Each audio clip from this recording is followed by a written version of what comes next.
Монголчууд нийгэм журам давшин орсон нь номноос бэлтгэв. Боловсрол телевиз Мансуудар хэвлэлийн газар хамтран хүргэж байна.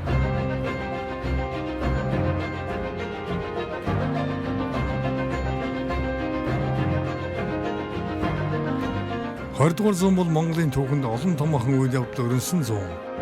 Энэхүү нэвтрүүлэг нь 1924-өөс 1959 он хүртэлх монголчууд социализмын хэмээн нэрлэгдэж суурин иргэншил амьдралд хүч төрөн орж ирсэн нүүдэлчин ард түмэн хувьсан өөрчлөгдөх эхлэл тавигдсан чухал үеийн нийгмийн байдлыг өгүүлэх болно.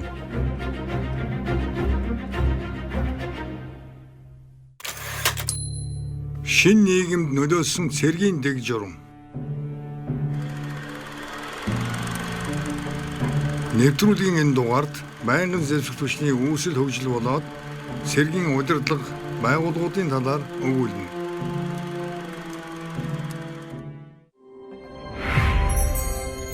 Нэвтрүүлгийн хамтрагч Мансуудар хэвлэлийн газар. Ардын журам цэргээс байнгын зэвсэгт хүчин хүртэл 1921-ээс 1931 он. Ардын хувьсгал ясны дараа ардын журам цэргийг байнгын цэрэг болгон шинжилж, улс орны батлан хамгаалах хүчийг бэхжүүлэхэд онцгой анхаарсан юм. Намын төв хороо ардын засгийн газрын 1921 оны 7 дугаар сарын хамтарсан хурлаар сайн дурын цэргийг байнгын цэрэг болгох, залуучуудыг цэргийн алба заавал хаадаг болгох, цэргийн алба хаах хугацааг тогтоох зэрэг асуудлыг хэлэлцжээ. Мөн хурлаас тусаар тогтносон улсуудын зарчим болон өөрийн улсын онцлогийг харгалзан Монгол улсын хүчирхэг цэрэг байгуулах шийдвэр гаргажээ. Ардын журам цэргийг байнгын цэрэг болгон өөрчлөхийн тулд цэргийн анги шинээр байгуулах, орон тоог нэмэх, зэвсэг хэрэгслээр хангах, төрөлжүүлэх, тараам байрлуулах, бэлтгэл сургуулийг тогтмол үйлдүүлэх, дэг журмыг сайжруулах зэрэг олон асуудлыг шийдвэрлэх шаардлагатай байлаа. Ардын засгийн газрын 1922 оны 1-р сарын 25-ны өдрийн хурлаас цэргийн удирдах дээд байгууллага хийгээд морьт бригадын орон тоог батлав. Ийхүү ардын журам цэргийг зөвлөлтийн туршлагаар байнгын цэрэг болгон шинжлэх үйл явц эхэлж Монгол улсын бүх цэрэг нь төвийн болон хязгаарын цэргээс бүрдэх болсон байна. Төвийн цэргийн тоо 1921-с 22 онд 1000-аас 1500, 1923 онд 2000-д хүрчээ. Харин хязгаарын цэргийн тоо 1921 оны элсэсгэхэд 1000 гаруй болсон байна. Монгол ардын хувьсгал цэрэг нь анх ардын намын цэрэг нэртэй байгуулагдаж байсан бөгөөд 1921 оны 3 дугаар сарын 13-наас ардын журам цэрэг, 1924 оны сүүлчээс бүгд найрамдах Монгол ард улсын улаан цэрэг, 1940 оноос бүгд найрамдах Монгол ард улсын ардын хувьсгалт улаан цэрэг гэж нэрлэгдэж байгаад удалгүй Монгол ардын хувьсгал цэрэг хэмээн нэрлэгдэх болсон бол хожим Монголын ардын арим болсон билээ.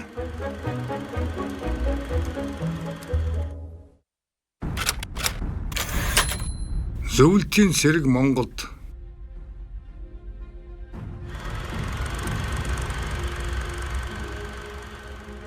Ардын засгийн газраас Монголд цагаамтныг устгах хэрэгт цэргийн тусламж үзүүлж хамтран тэмцэх хүсэлтийг 1921 оны хавраас эхлэн зөв толгойд улсад хандан гаргаж байлаа.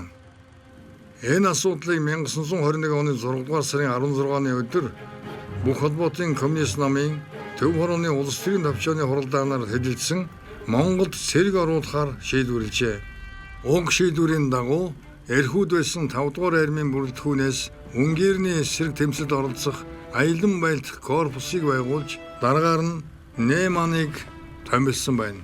Энэ корпус нь 10,000 орчим цэрэг, хөнгөн их буу хорь, хүч нэмэгдүүлсэн тусгай отряд, тагнуулын 4 онгоцтой байсан юм. Аялан байлдах корпусын цэргийн төрүүч 6 дугаар сарын 28-нд Монголд орж ирсэн байна. Улмаар Монгол орны баруун хойд хязгаарыг цагаантнаас чөлөөлөхөд оролцож 5 дугаар морьт дивиз Сүхбаатарын удирдсан ардын журам цэргийн хамт 1921 оны 7 дугаар сарын 8-нд нийслэл хүрээнд иржээ. Монгол орн цагаантнаас чөлөөлөгдөж улсын гадаа дотоод байдал тогтворцсны дараа 1924 оны 5 дугаар сарын 31-нд гарын үсэг зурсан Зөв толгойд улс хятадын хооронд шийдэгдээгүй байгаа асуудлуудыг зохицуулах ерөнхий зарчмын гэрээний 5 дугаар зүйлд зөв толгойд улс нь гадаад Монголд буй өөрийн цэргийг татан гаргахаар заасан байна. Ийхүү улаан армийн ангууд 1925 он гэхэд Монголоос гарчээ.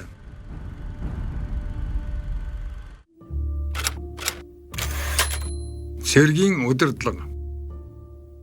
Монгол ардын хувьсгал цэргийн удирдах дээд байгууллага нь бүх цэргийн зөвлөл, цэргийн явдлын яам, бүх цэргийн жанжин штаб байв. Бүх цэргийн зөвлөл. Цэргийн хамтын удирдлагын дээд байгууллага бөгөөд анх 1921 оны 4-р сарын 10-нд Монголын бошгыг халах хурд нэртэй байгуулагдсан байна. Улсын анх дугаар их хурлаар үндсэн хуулийг баталсны дараа бүх цэргийн зөвлөлийн тэргүүлэгч нь засгийн газрын бүрэлдэхүүнд орсноор бүх цэргийн зөвлөл нь засгийн газрын бүтцийн байгууллага болж улсын их баг хуралд үйл ажиллагаагаа тайлагнаж мөн хурлаас гаргасан шийдвэрийг удирдлага болгон ажилтдаг болжээ. Мөн улсын баг хурлаас бүх цэргийн зөвлөлийн бүрэлдэхүүнийг батлан томилдог болсон байна. Бүх цэргийн зөвлөл нь анх 3 хүний бүрэлдэхүүнтэй байсан боловч гишүүдийн тоо нэмэгдэж цэрэг ардыг сурган боловсруулах газрын дарга, баруун хязгаарын жанжин, намын төв хорооны нарийн бичгийн дарга, 2 дугаар морд корпусын дарга зэрэг хүмүүс ордог болжээ. 1934 оны 3 дугаар сард хуралдсан улсын 18 дугаар баг хурлаар бүх цэргийн зөвлөлийг татан буулгах шийдвэр гаргасан байна.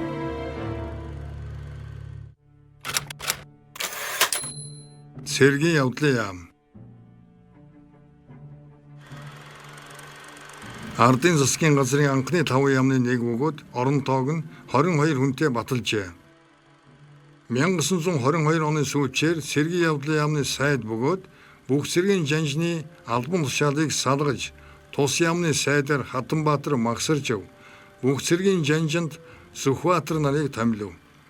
Цэргийн явдлын яамд 1921 оны 5 дугаар сард цэрэг ардыг сурган боловсруулах хэлтэс, мөн оны сүүлээр эмнэлгийн болон харилцан нэвтрэх хэлтэс шинээр байгуулсан бол 1922 оны сүүлээр бэлтгэлийн хэлтсийг газар болгон өргөтгөжээ. Цэргийн яамыг 1949 оноос улсыг батлан хамгаалах яам, 1955 оноос цэрэг ба нийгмийг аюулаас хамгаалах хэргийг эрхлэх яам, 1959 оноос бүгд найрамд Монгол ард улсын батлан хамгаалах яам хэмээн нэрлэх болжээ. Бүх цэргийн жанжин штаб. Бүх цэргийн штабын дарга бөгөөд цэргийн яамны эрхэлсэн түшмэл нь цэргийн явдлын яамны сайд ба бүх цэргийн жанжин нарт зөвлөх үүрэгтэй байсан бөгөөд цэргийн дүрм зааврыг төлөвлөн зохиох, бүх цэргийн жанжинтай хамтран цэргийг сургаж бэлтгэх ажлыг удирдах үүрэгтэй байв. Бүх цэргийн жанжин штабын анхны даргаар Кангелари, Шейко, Фокус нар томилогдсон ажиллаж байгаад 1933 оны 10 дугаар сарын 26-нд жанжин штабын анхны Монгол даргаар Малж томилогдсон байна.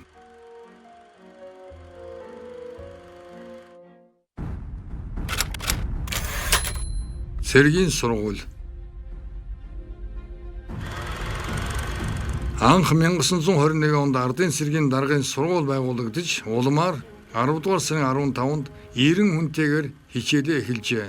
Энэ сургууль 1923-аас 1924 оны хичээлийн жилд бүх цэргийн ерөнхий сургууль болон өргөжснөөр Монгол улсад орчин цагийн цэргийн сургууль бүрэлдэн тогтох үндэс суурь болжээ. Энэ үеэс эхлэн цэргийн дунд сургууль суралцуулахаар зөв толгойд улсад олон хүүхдийг илгээх болсон ба 12-оос 17 насны хүүхдүүдийг 4-өөс 6 жилийн хугацаанд сургаад дараа нь цэргийн ерөнхий сургуульд дэвшүүлэн сургадаг байв.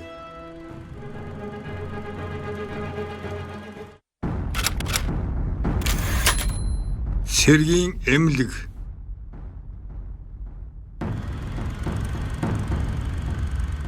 (1921 оны 8 дугаар сарын 15-нд өвчтөе хүмүүсийг эмчлэх хороо байгуулагдсанаар Монгол улсад орчин үеийн ангаах ухаан, эрүүл мэндийн салбар үүсэж хөгжих үндэс суурь тавигджээ. Цэргийн эмнэлгийн анхны ерөнхий эмч буюу даргаар Унгар улсын иргэн Род Радноти ажиллаж байжээ. Өвчтнийг эмчлэх хорон цэрэг ба энгийн хүмүүсийг үн төлбөргүй эмчилж байсан бөгөөд 1924 онд хуралдсан улсын анх дугаар их хурлын шийдвэрээр тус хорон зөвхөн цэргийн албан хаагчдад эрүүл мэндийн үслэг үйлчилгээ үзүүлэх болжээ.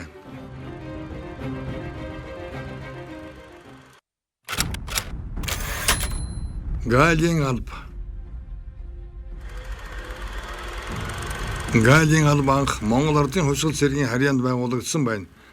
1922 оноос эхлэн хязгаарын бомбд худалдааны төв газруудад Галийн анги хороо байгуулж эхэлсэн бөгөөд 1924 он гэхэд 25 Галийн хороотой болжээ. Энэ үед Гаалиар нэвтрүүлж буй бараа таваараас нийтдээ 41 зүйдийн татвар түрээс хураадаг байлаа. Харин улсын анх дугаар их хурлаас Галийн албыг Монгол Ардын хувьсгал цэргээс салгаж бие даалан ажилуулах шийдвэр гаргасан байдаг.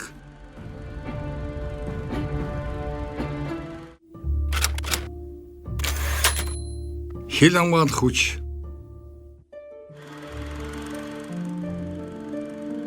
Бүх цэргийн зөвлөлийн 1921 оны 8 дугаар сарын 1-ний өдрийн тушаалаар зүүн өмнө хязгаарт буй цэргийг тусгай моралитрал болгосон нь улс орны хил хязгаарыг сэргийлэн хамгаалах талаар авсан анхны арга хэмжээ байсан бол баруун хязгаарыг сэргийлэх үүрэгтэй цэргийн ангийг 1922 онд байгуулжээ.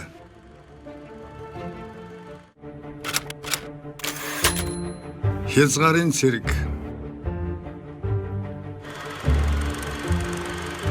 Цэргийн явдлын яамны сайд Сүхбаатар 1922 оны эхээр зүүн хил хязгаараар 20-од хоног явсан илтгэлийг засгийн газрын хурлаар хэлэлцээд цэргийн явдлын яамны дэд сайд Магсаржив 1922 оны 5 дугаар сарын сүүлж 6 сарын эхээр зүүн хязгаарын байдал, цэргийн тоо, байршил, зэвсэг техник, цэргийн ахуй амьдрал зэргийг шалган үзсэн байна.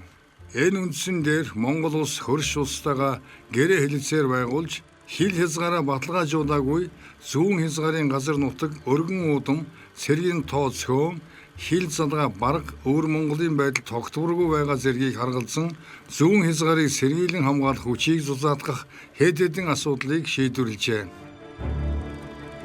Хязгаарын цэргийн зохион байгуулалтыг сайжруулах зорилгоор хязгаарыг хамгаалан суурьшсан анги салбарын дарга цэргүүдийн дагаж мөрдөх дүрмийг 1923 онд баталжээ. Энэ дүрмээр хязгаарын цэргийн ангийг хязгаарын сайдад захируулж цэргийн явдлын яам ба бүх цэргийн янжин штабаас шууд удирдах болж хязгаарын цэргийн хороо 465, дивизион 200, суман 117 хүнтэй болов. 1927 оноос хил хязгаарыг хамгаалах үүргийг дотоодын хамгаалах газар шилжүүлсэн боловч 1937 оны хүртэл Монгол Ардын хувьсгал цэргийн анги салбарууд дорнод хил хязгаарыг хамгаалах үүрэг гүйцэтгэсээр байлаа.